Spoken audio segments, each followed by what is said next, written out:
Just checking the camera's working. G'day, welcome back to the channel.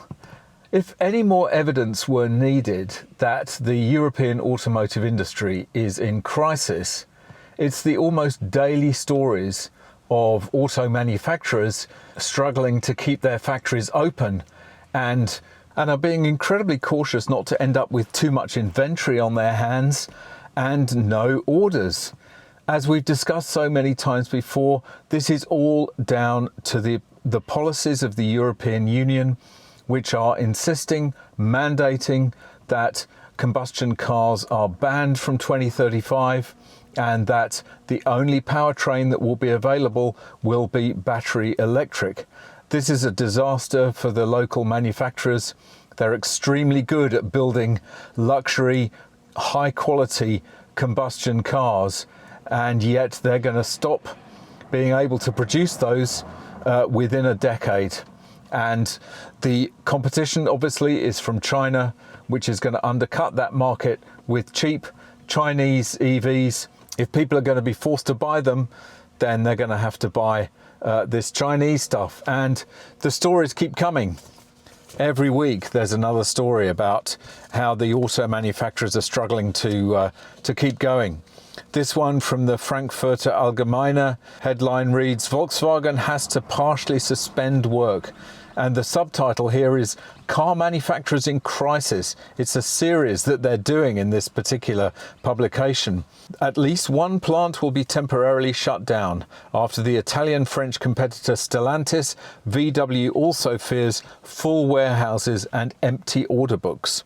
The European-American multi-brand group Stellantis has just announced that it will temporarily interrupt work in several European car factories.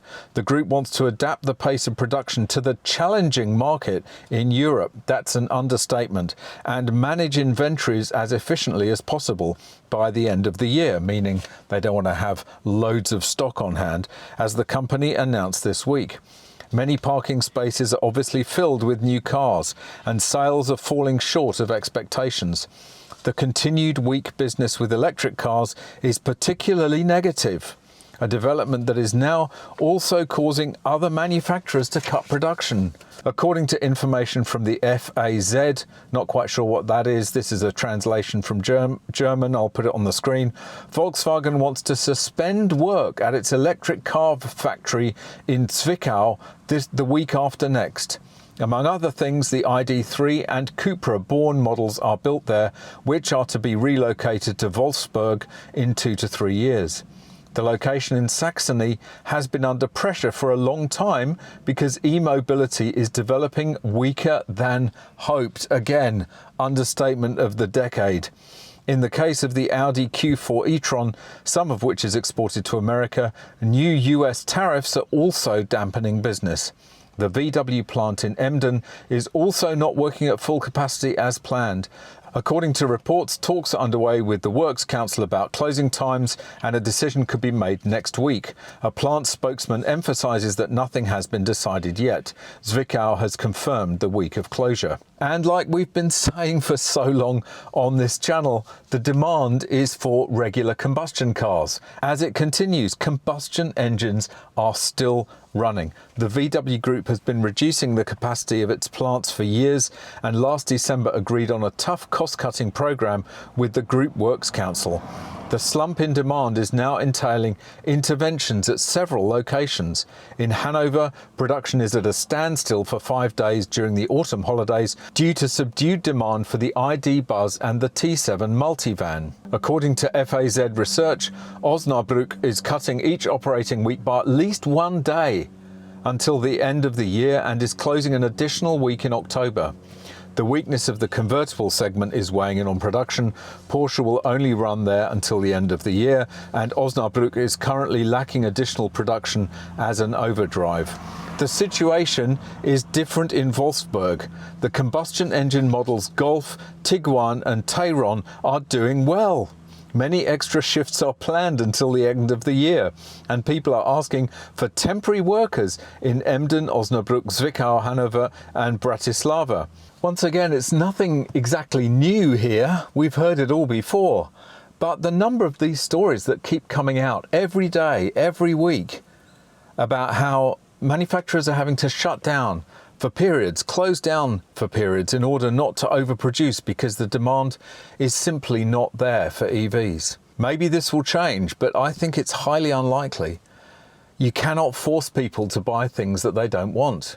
Like I've said before, there should be a gradual, staggered introduction of new technologies. It shouldn't be a cut-off at a particular date for technology that's been around for a century and then expect the entire industry just to transition to an EV drivetrain, which people do not want because they don't want the hassle of charging. That is the big problem with battery EVs. So it's the same old story.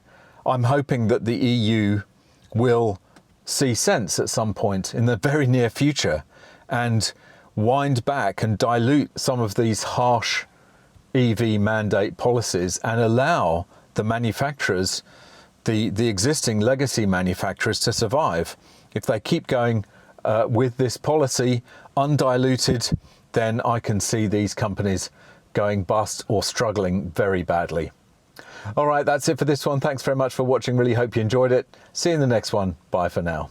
If you'd like to support this channel and display your anti-EV credentials to your Tesla-owning neighbours at the same time, why not buy some awesome MGUY merchandise, like this mug, this baseball cap, or this t-shirt. Each high-quality item sports the MGUY No EV sign, and they're all made to order, perfect for irritating the hell out of your local EV zealots. Visit store.mguy.tv or click the link in the description to check out the full range of products.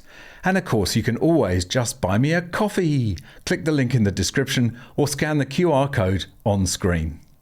Thanks very much for watching. Really hope you enjoyed it. If you've got any tips or stories, go there. If you'd like to watch another video, go there. If you'd like to buy me a coffee, go there. And please subscribe to the channel.